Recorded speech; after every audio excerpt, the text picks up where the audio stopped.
Hi, everyone. Thanks for joining. We're just going to give it a couple more minutes here as people start to trickle in.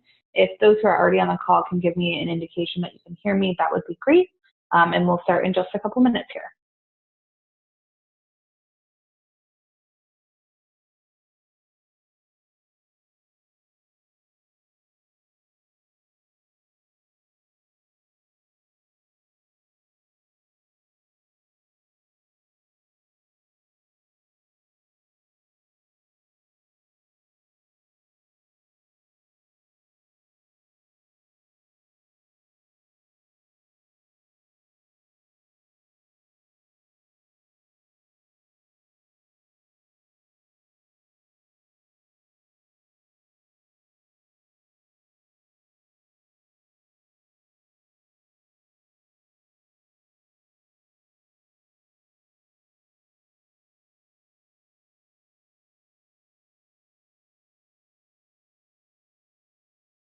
Again, those of you just joining us, we will get started in just a couple minutes. Just want to allow a couple more people to get on the call before we go ahead and get started. If you do have any questions about what we're going to be talking about today, feel free to put them in the chat or in the Q&A, but I will go ahead and do an introduction in just a minute or two here.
Okay, we're going to go ahead and get started today. I just want to say thanks to everybody who has joined us. Today is our open office hours. If this is your first time joining, we do open office hours weekly. It is a time for our customers to attend the meeting and ask questions that are important to them, also listen in on other questions in regards to, how to use the application or how better to use the application. So really good chance to not only hear from us as a team at CalcuQuote, but also to listen in on questions from other users in the application. So if you do have questions as we go through this, there is a chat and a Q&A section on the Zoom meeting. Please don't be shy. It's likely if there's a question that you have, it's something else somebody may have as well. So go ahead and put those in there. So hopefully everyone can see my screen here. We're going to go ahead and get kicked off today. Just as an introduction for those of you who potentially don't know me, my name is Caitlin. I am in charge of getting our customers up and running here at CalcuQuote, making sure they're successful with the application. There is probably a chance that in the past we have spoken before, and what we're really going to do today and change it up how we've done our office hours in the past is really focus on best practices and power user functionality within the application. As most of you have probably sat through when you were getting onboarded into CalcuQuote, a straightforward path of how to use it and use it effectively, but there's so much functionality within the application that it'll be really important to go through all of those, those specifics that you may not be aware of just off the first round of using the system. And then, as always, we'll also start to use questions from you. Don't feel like you have to wait till the end to put in questions. Feel free to put them in there as I'm going through parts of the application, or if they're just, overall generic questions or feedback items, definitely put those either in the Q&A or the chat section, and we'll be happy to discuss those as a group here. So with that, I'm going to go ahead and get started. Again, any questions, feel free to put them in there, and we'll just take this really on a conversation basis and make it as interactive as you'd like it to be. So we'll go ahead and just get started. So I'm going to switch over to CalcuQuote here. Again, as I mentioned, the main thing that we're going to do today is really just go through basics, or power functionality within the application, best practices. So while everybody has a way of using CalcuQuote, there's always going to be another way to use it, right? There's always going to be best practices of how the application was designed in order to use it to its complete capabilities. So with that being said, I just want to go through a couple things and start with the dashboard page here. So the dashboard page, if you are familiar with it, it's probably because you use something called workflow within CalcuQuote, which is going to be the kind of task flow of your RFQ process. So if you think of things like, the first step of your RFQ process is loading in an RFQ, that's going to be stage one. The second thing that you want to do is make sure either that RFQ is approved by somebody within your company, or that you start your bill of material process, so you format and upload your BOM. So the tasks here are going to be the individual things that need to be done for that specific quote and specific assembly ID, and it's going to be assigned to a specific user as well. So as I can see here, materials and labor for quote ID 1811 assigned to CQ info. So me as an admin, I would know that this is the person who's holding this quote up and I need to make sure that they can get it done. Or I can come over to the right-hand side and I can reassign those. So I can say, this person's out of town for the next week. Maybe I just need to manage this and change it over. So I could click on that, select to reassign, and decide who I want to reassign it to. Okay. Other things that are not always commonly known on the dashboard page is the sent quote section. So down at the bottom of the dashboard page, you have your sent quotes. This is going to show you all of the quotes that are in a follow-up status. Now, this is where it gets into a little bit of a CRM functionality of identifying these and really being able to monitor when quotes need to be followed up on. So as I can see, a lot of these are late. I have some late follow-up dates here. This one was just yesterday, so maybe I can push that one out. And I could manage this here on the right-hand side. So I could click this action button, and I could change my follow-up date to next week, right? Put some notes in here, let the other team members know why I changed this, what the conversation has been, those types of things. All right. Again, any questions on the dashboard page or kind of overall of the application, feel free to put those in the Q&A or chat section and we'll go through those in specific. All right. So I'm going to go to the RFQ list now and dive into a couple other things that have been commonly asked from some of our customers, and just start with a new RFQ. So I created this RFQ here, 1933, and I'm just going to go into the RFQ form. As most of you can see, a lot of this is maybe a little bit more information than you typically see on your RFQ form, and that's going to be because there is an RFQ checklist section here. This is a unique field in a unique section where you can create your own custom requirements, if you will.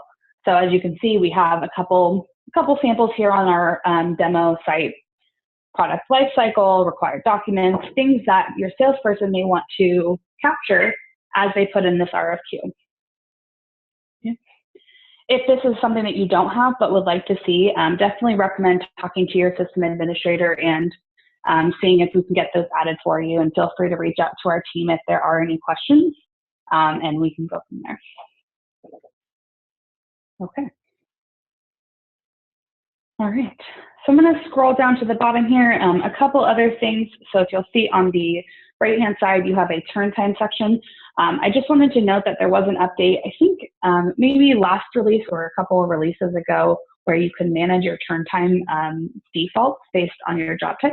So if I have a materials job type, that's going to have a different turn time potentially than maybe a consigned or a turnkey job type. So after receipt of order or after receipt of my materials, my turn time may be different based on my job types. So that's something, again, that if you'd like to manage, you can manage that on the administration side or the configuration section. All right, looks like we have a question. On the BOM screen, classification of parts takes a long time to go through each line to classify the part. What's the best practice to do faster on BOM formatting level? Awesome question. So I'm actually going to go to a bill of material here that's already in the application. Let's go back.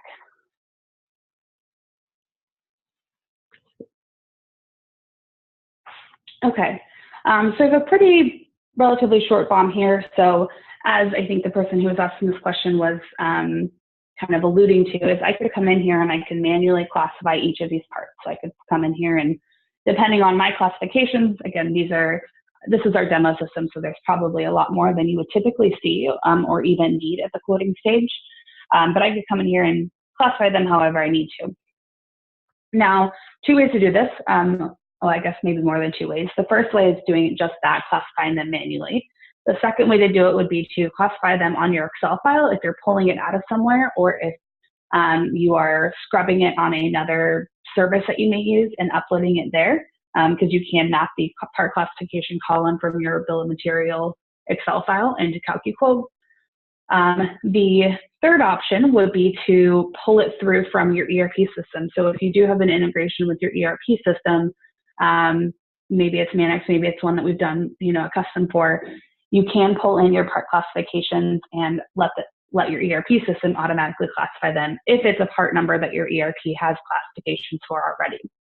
The fourth way, and the most common way, is to build up history within the application. So if CalcuQuote has been something that you've been using for quite some time, there is a scrub my BOM feature. So as an example, let's say this Murata part, and maybe this is we're gonna put this back to default here. I didn't have any classifications for this part when I imported it, and that's absolutely fine. However, I'm pretty sure that I've seen this part before. So I can come down at the BOM management and click BOM management and choose to scrub my BOM. What that's going to do is it's going to look through my historical information for my part classification, and it's going to see where I have potentially classified this part in the past. So on data source, you can see it's using historical data. I can select either my default part classification. So if I've imported my bill of material with some classifications, and I only want it to look at the ones that don't have classifications, I can look at default, or I can look at all my line items and see where those have potentially classified. I can click next, and all this here is showing me that I have some classifications for these parts previously. If I double click them, see I've classified these in multiple different ways before, so it's letting me know that I can decide how I'd like them to classify.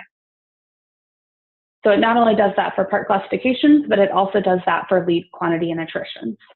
So the best practice and recommended way is to start to build up some history within CalcuQuote and within the quoting tool itself, so that way you can create your data source of historical information for part classifications, lead quantities, and attritions. Hopefully that answered that question. If there are any follow-up questions to that, please don't hesitate to type those back in, and we can go through it more in detail there. All right. So once I do that, so if I say these are all I want, that's great. It's going to classify those as it has done previously, and I can apply those updates, and we'll go from there. The other thing is, once you've classified those, let's say there's 4 or 5 that didn't get classified, you could then come in there and filter. And again, you wouldn't have this many, but you could come in there and filter for all the ones that didn't get classified that are preset to your default, and then go in there and manually classify those, which makes it a lot easier than going through and classifying all 200 plus lines or more, depending on your bill of material. All right, awesome. Okay, so I'm going to go back to the RFQ page here and just talk a little bit more in detail about a couple things. And I'm actually just going to go to a quote that I had started. So on the bill of material tab, I just want to go ahead and import a bill of material and talk through a couple things. So I have a sample BOM here that I'm just going to pull and drag and drop. Okay, so I drag and dropped a material in from my desktop into CalcuQuote, and you can see that based on my historical information, it's already mapped some of my columns for me. So line item description, so on and so forth, where to find them. As most of you probably know, you can also come in here and right click and identify which columns you want to import or not to import. So I'm just going to pull also in my vendor part number, since I just have it here. So I have my information, which is great. So I'm going to go ahead and import.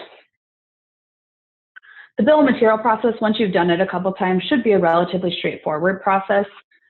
There are some tips and tricks that we recommend on, formatting your BOM, because as most of you know, BOMs come in all shapes and sizes and are never typically standard. So a couple things, we do have a BOM template in CalcuQuote, which some people do like to use. However, I typically, and I think I could probably speak for the team at CalcuQuote, would recommend formatting the BOM in such a way, the original customer BOM, in such a way that you can import it as is, as opposed to putting it into another template and having to do the copy and paste. So as a call out, I just want to click on the CalcuQuote knowledge base in the top right-hand corner here, and that's going to take me to the bill of material. So if I have a user who's having issues, loading in their BOM, they're a new user to CalcuQuote, and I want to give them some ideas on how to best use it, by being on the bill of material tab and clicking on the help button, that's going to take me directly to the BOM section of LearnCQ.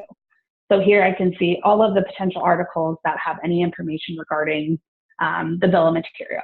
And there's going to be a lot of helpful articles. So BOM formatting issues. So if there is any issues, we're going to give you some common reasons why a BOM may not be imported. The BOM structure of how it needs to be set and ideas of how you could do that a little bit easier. Not only that, if I go back to my homepage of LearnCQ, there's going to be some best practices and also some videos on how to structure a BOM. So I can just type in Excel here, and I can see some Excel tricks on how I may need to format a bill of material. So just some cheat sheets, definitely to share with users, or kind of review yourselves. The bill of material seems to be a little bit of a daunting thing if there's something that gets in the wrong format. Again, we have some new attendees here. So as you have questions, Q&A, we're really just going through best practices here today. So if there is anything involving of what I'm talking about specifically or anything else, don't hesitate to put in a Q&A or a chat message, and we can go through those as they come in. Okay. So on my bill of material tab, I am going to go ahead and click Scrub My BOM, and that's going to pull in, again, that information that we just went through regarding part classifications, lead quantities, and attritions. You can see some of them have been classified previously, and we'll pull them in. Others haven't. So I'm going to go ahead and apply this. And I can see there's a classification here, which is great. And maybe I want to go ahead and manually classify my other lines. Okay. A couple other things that are going to be important. The copy BOM feature is something that not everyone is aware of. So by clicking on copy BOM, what I can do is copy a bill of material from a previous quote I've done for that same customer. So it is limited on customer. It has to be pulled from the customer that quote is for. Obviously, you don't want to create a quote for CalcuQuote and then pull a BOM from somewhere else into that RFQ. So that is the limitation, if you will, but for good reason. So by searching for CalcuQuote here as a customer, I can look for all of the quotes that I've done for CalcuQuote in the past and identify which one I want to do. And I can do it based on the duration of when I've done that quote, the name of the quote, the job type, etc. All right. So I'm going to go ahead and submit this. And I'm going to move to material costing. Have a couple of things here that I think are going to be really important in the process or in the discussion on material costing. Material costing is a large portion of CalcuQuote. It definitely is not the only thing that CalcuQuote does, as most of you know, but it is the large portion, the biggest chunk of process-related steps that you'll have to go through. So I just want to go through some of the recommendations and best practices on how to use material costing the most efficiently. So on the material costing stage, once you're here, the first thing that you're always going to want to do is run update pricing. That's going to be really, really key. Pulling in all of your API information, making sure it goes through each of your line items and can really search for all of that information. That's going to be the main source here. It's going to ask me if I want to go ahead and move to labor. I'm just going to stick to the materials now because I want to go through a couple other things as well. I'm going to click no.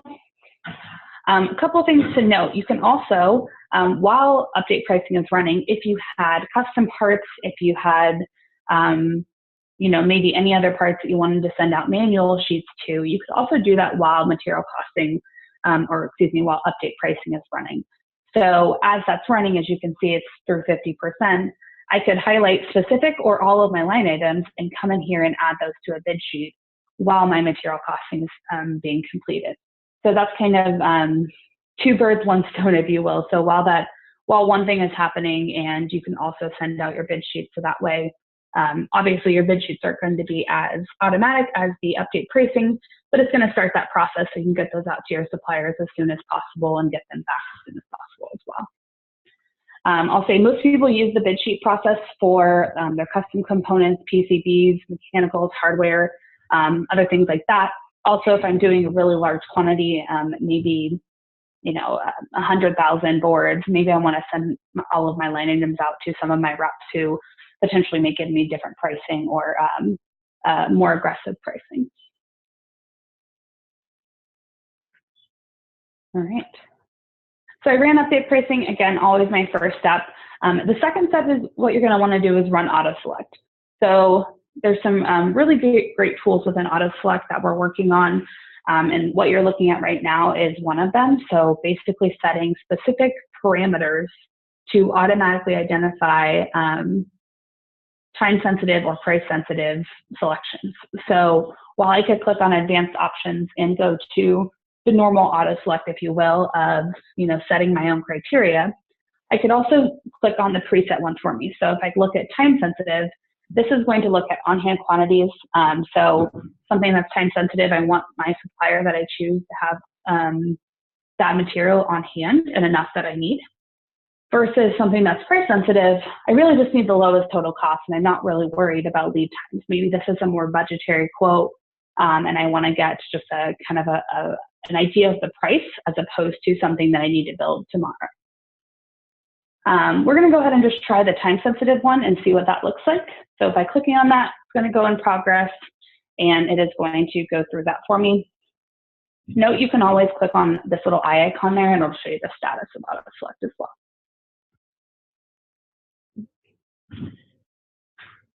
All right. Looks like there was a question in regards to setting those auto select. So it is something that's still in beta mode that a couple customers have been testing. So it isn't released to all of our users yet. But if it's something that you're interested in, definitely reach out to our team and we can discuss it further. It is something that you can start to kind of configure yourselves within the configuration section if you do choose to use that. All right, and I may actually not have anything set for time sensitive here in my configuration, so I'm just going to go back to advanced options. Okay, I do want to talk about auto select a little bit more, just some details of setting your specific parameters. So something that we get asked a lot is, how do I know that I can trust the auto select? And while it is something where you're relying on the computer, as long as you're setting your filters to what you would, as an individual pick manually, you should be able to trust it. So the idea is, if this is a really small amount of boards, I'm building 10 boards, and I need it as soon as possible, I want to set my filters in the way where, one, I can get maybe from a specific vendor if I needed to, maybe limited access, maybe certain packaging, so on and so forth. So I want to just identify what those are and make sure I set them to those specific parameters so that they really will choose exactly what I would have chosen in the manual process. So as my first one here, I'm going to click on hand quantity and choose greater than or equal to requested quantity. That's obviously going to choose what I need. So I have 10 boards, 1 per board. I need 10 on hand. Simple as that. I'm going to add another filter for supplier name. And I'm going to say, let's say I want to just, because I need these tomorrow, let's see if I can buy them all from DigiKey. Now, that may not be the most recommended use case, because if I could get them from Mauser in a couple of days, I'd rather get them from Mauser at a cheaper cost than I would for DigiKey if I can get them tomorrow at a really high cost. So depending on one, your relationship with the supplier, two, how quickly you need that, also the customer, there's always going to be some variables there, but you'll just need to kind of set those specific to that customer in that situation. Okay. I'm also going to put in NPN is exact match. So a couple things on this one. That is going to limit your selections to obviously just the exact part number. If you have a customer who gave you a bill of material that maybe has some incomplete part numbers, that may limit your selections that are made. So if I was given part number 123, but the complete part number was actually 123TR, or that's, you know, the packaging suffix is missing, that's going to limit those choices being made. So just note that if you ever set the NPN exact match filter, it is going to cause some limitations there. And then by giving it a preference, I'm saying out of the ones that meet my filter criteria, this is the one I wanted to choose. So if we take a step back and say, you know, I have 15 results for one line item, well, those results need to filter through, do they have the on-hand quantity? Are they DigiKey, and is the NPN exact? So let's say for this one, DigiKey returned 3 results that had on-hand quantity in the exact match. So now I have 3 options that this has filtered down to. So if I give it a preference of lower total price, that is going to pull the lower total price out of those 3 options. Okay. One thing I also want to clarify is the preference here that will work on the hierarchy. So if you think of first, it's going to look at maybe if I give it a preference of lower manufacturer lead time, it's going to look at lead time, and then it's going to look at lower total price. So I'm going to go ahead and run this. If there's any questions on auto select, maybe you have a scenario where you'd like to say, what's the best practice if this is the results that I want to pull? We can definitely go through those specifically. Again, it's going to be a little bit dependent on scenarios. Okay. So this pulled 81%, so a pretty good percentage of my bill of material has been priced from DigiKey, which is great because I need it, again, in this scenario tomorrow, and I have a deal with them where I can get it next day. The remainder is 19% that hasn't been priced. So the best practice of moving forward this is not to try to go through each of those lines one by one, it's to run auto select again. So some people think that the limitation is you can only do auto select once. However, it's really auto select as many times as you can get it to the point of you're happy with those selections, or it's setting criteria that you would be happy with the system choosing. So if I click back on auto select and go into my advanced options here, what I like to do is down at the bottom, there's a recent auto select prices. So I can look at what I recently ran on that.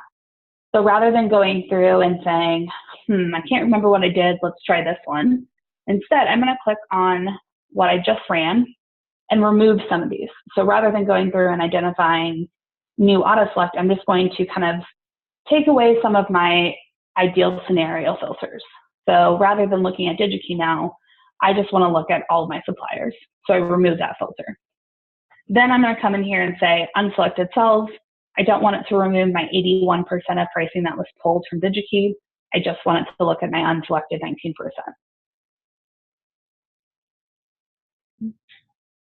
So those are the types of things that are important there.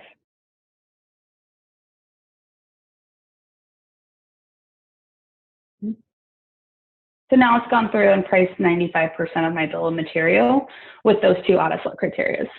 So this is where you have to make a decision on if I can run auto select one more time and get that full 95%, do I want to do that? Or do I want to run it, or do I want to review it manually depending on how many line items there are?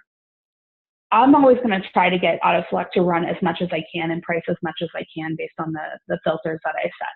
So if I come in here and let's say, instead of on-hand quantity, let's just look for the lowest total cost for that part for the remainder of the line items.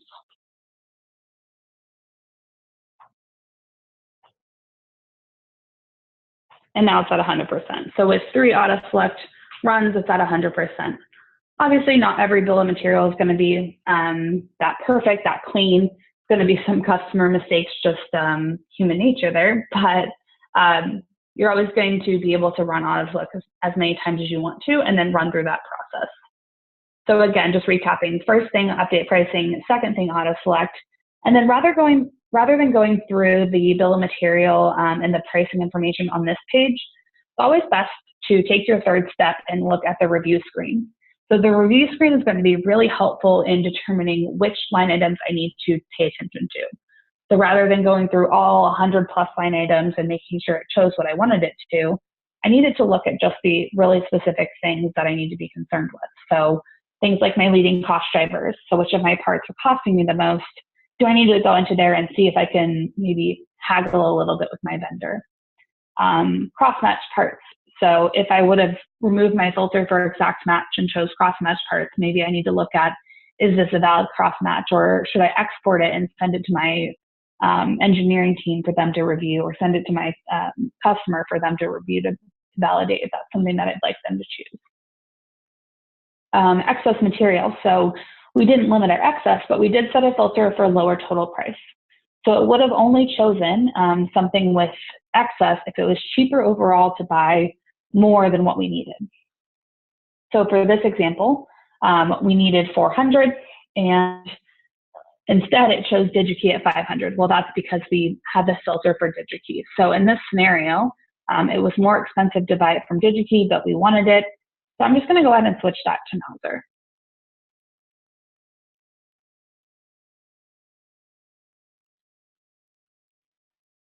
Again, don't be shy to put questions and Q&A and chat messages in there, and we can go through those as well. Lead time risk. So for the most part, we had on-hand quantity that we set, but there were a couple because we had the remaining 6% or so. So these are going to show me my lead time risk. So this one here, I can see no stock is available, 40 days manufacturing lead time. That's going to be in calendar days. So if you would divide that by 7, that's, I guess, 5.5 weeks. If I ever needed to look into this and try to identify if there's something I could change here, I can just click into it. That's going to take me straight into the CQ price selector screen, and I can make adjustments here. Typically, the best way to do this is just to come into your lead time risk or your cross-match parts, and if there's anything that needs to be changed, one, you can either click into it, make some manual adjustments on the pricing that was there, or you can make some alternate suggestions. So you can come in and say, well, this is just not going to do. I need this right away. I could come in and click on my top left and choose alternate part and get some suggestions either from my history or from DigiKey, and eventually Silicon Expert, as you can see here, which is an integration we're working on.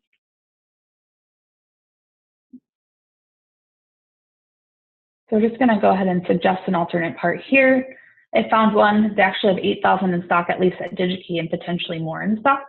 I'm just going to double check that everything looks good. I would always double check your descriptions, your voltage, to make sure there's no significant changes, just because it is a new part that you're suggesting to your customer. Add that, and now it's going to show us pending. You can close out of here and just run update pricing on that new line.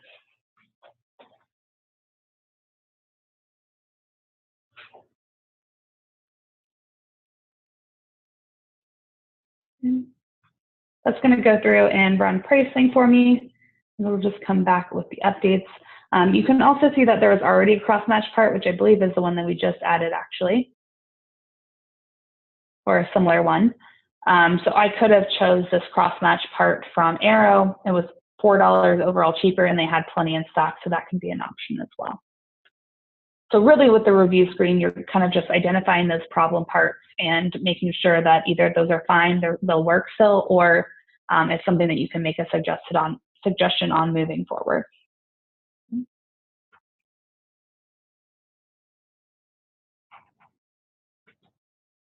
Another thing that I like to note on the bid sheet process. So if I come down here, so I've reviewed all my parts, everything looks good. I am concerned potentially about maybe some of the high cost driver parts. So what I'm going to come down here and do is under bid sheet, I'm going to auto select bid lines. So by doing this, I'm going to set some type of filters so that the system will automatically select the lines that meet those filters, and I can send them out to my suppliers. So I could look at maybe my unpriced line items, or I can look at my leading cost percentage. So if it's greater than, we're going to put a value there. If it's greater than 10%, then I want it to send off to a supplier and see what price they could give me. Okay, maybe it's 25. So found 2 parts, my most expensive parts, which makes sense. So I'm going to go ahead and say, let's edit this and add it to a bid sheet and send it off to some of my vendors who I think could get me a better part or get me a better price, excuse me. Okay. So things like that, that's going to be something that we implemented, I guess, a couple sprints ago or a couple of releases ago, where you can really tell the system to work with you and do what you need it to do, so that it makes it a lot easier to identify those problem parts and send them out.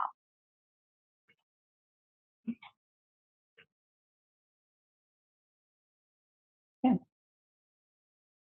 Any other questions on the material side of anything, anything that you guys would like to see as potential power users of the system or best practices around? We're getting up to about the halfway mark here, so going to really open it up to you guys of what you'd like to see best practices on, and maybe some other deep dives into some of the features and functionality. I'll give you guys a second here.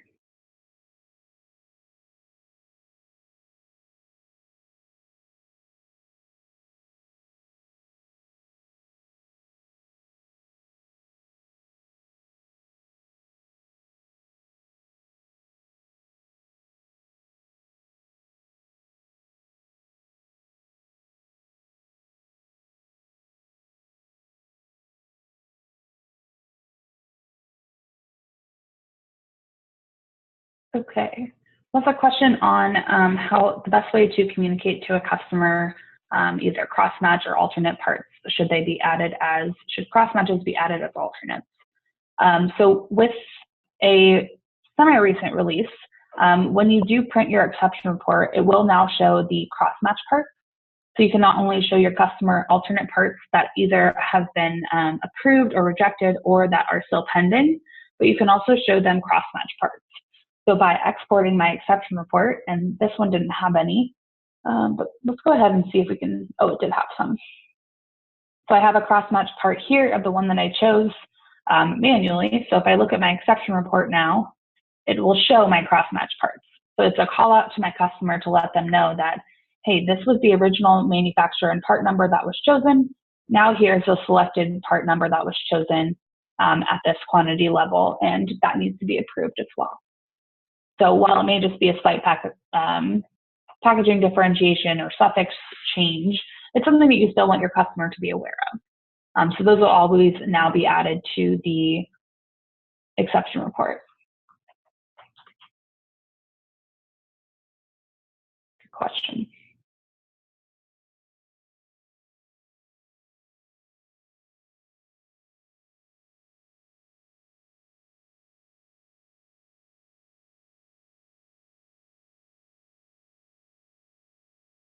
So another question about identifying target price. So a couple ways that you can do that. You can either import it on your bill of material. So on your bill of material, there is a column for target price. Now, obviously, that is only going to allow you to import one column for all of your quantity levels. So if there is a different target price at quantity, 100, 500, and 1,000, you're going to want to identify target pricing on your material costing page. So down here at the bottom where I clicked on bid sheet, there is a target pricing template where you could populate based on each quantity what that target price is and import it back in using the import target price field. So that way it populates that. And when doing that and looking at your review screen, you can see the negative target price variance here, which is another way that you can filter and send out bid sheets to your suppliers as well.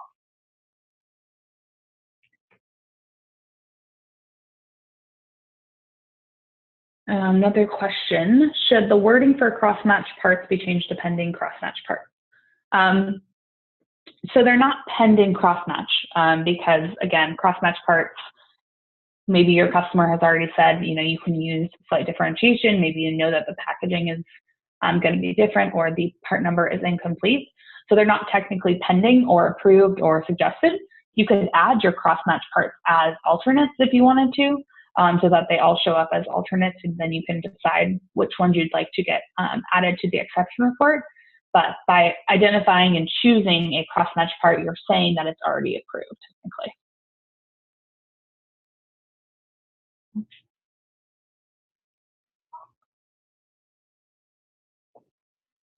Good question, Phil.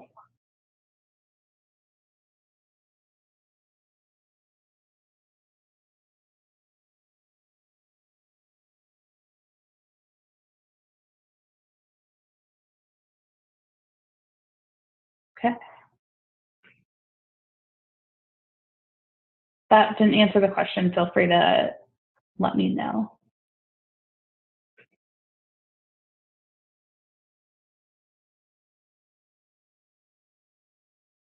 So just as a reminder, cross matches and alternates are definitely handled differently because they're looked at differently. So if there's questions on best practices of how to communicate those, or specifically how to handle them or how you would do that, that's something that we could address as well. Okay.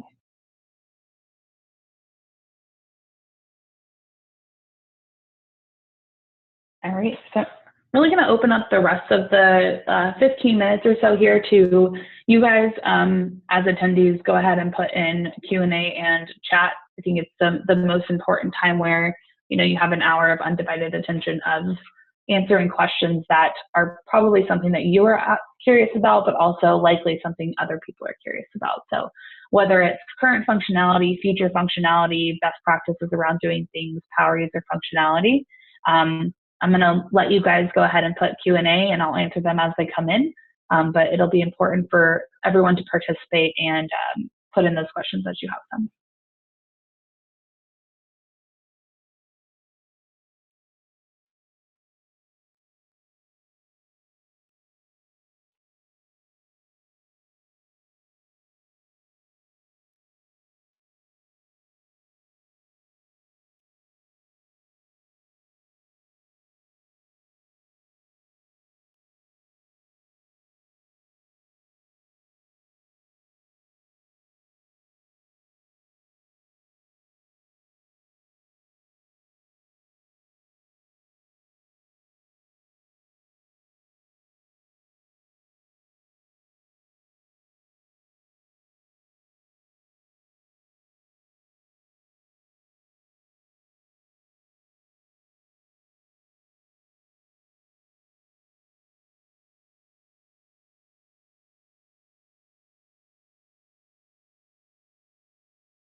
Another thing I want to mention in regards to LearnCQ is we are starting to really invest some time into the community in LearnCQ. So if you go into the community section, putting all of our future product releases and new product requests, new feature requests, et cetera, in this, really want to build up that community so that our product can always be representative of our customers.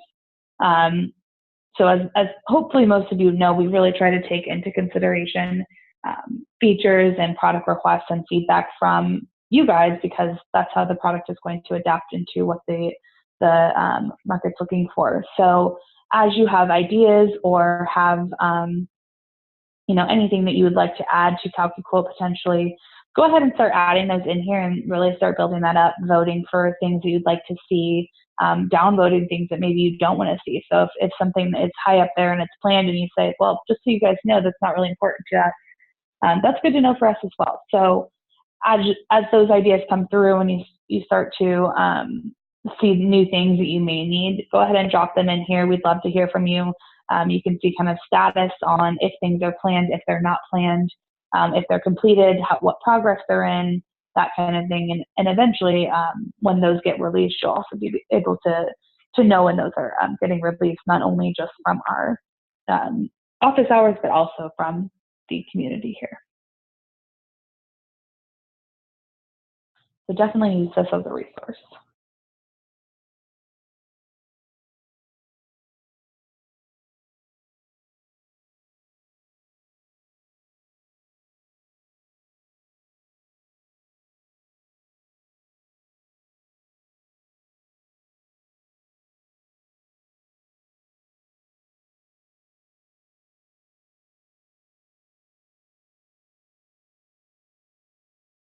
Going to give it another 10 minutes or so here. Just if there's questions in the next 10 minutes, feel free to submit them. But really want it be about your questions. So we'll leave that open. And if there are any, thank you guys so much for attending. If there are, again, we'll leave this open for the next 10 minutes or so. Feel free to put them in there as they come through. And next week, just so everyone knows, our webinar will be a little bit different. It's not going to be office hours related. It will be more of best practices in regards to cost models and labor.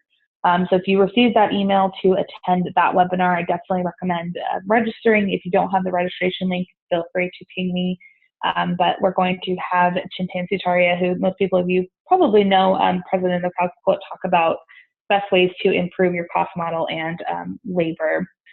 More of an industry best practice as opposed to specifics to CalcuQuote.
All right. Looks like everyone is fresh out of questions today, which is absolutely fine.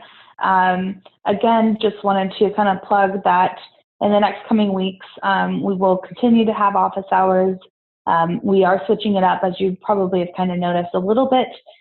So we're doing 3 office hours every month, and then 1 more industry best practice sales kind of, not sales in regards to selling CalcuQuote, but more of in regards to how to more appropriately structure sales teams, do things industry-wide for EMS as a whole, as opposed to just CalcuQuote-related things. So again, 3 office hours and then 1 industry-related webinar.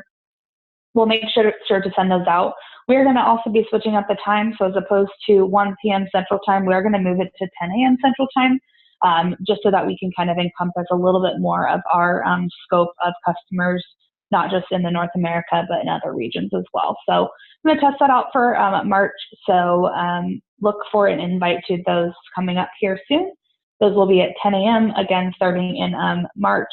So the first week, which I believe is that March 6th will be our first webinar. And then do attend, don't forget to attend our webinar next week in regards to industry best practices for cost models.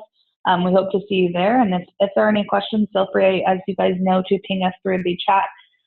If there is anything else that you would like to see or have any feedback on today's webinar, we're absolutely happy to discuss that. So go ahead and send those through. But thank you guys all for attending. We do appreciate it. And we hope to see you next time. Thanks, guys.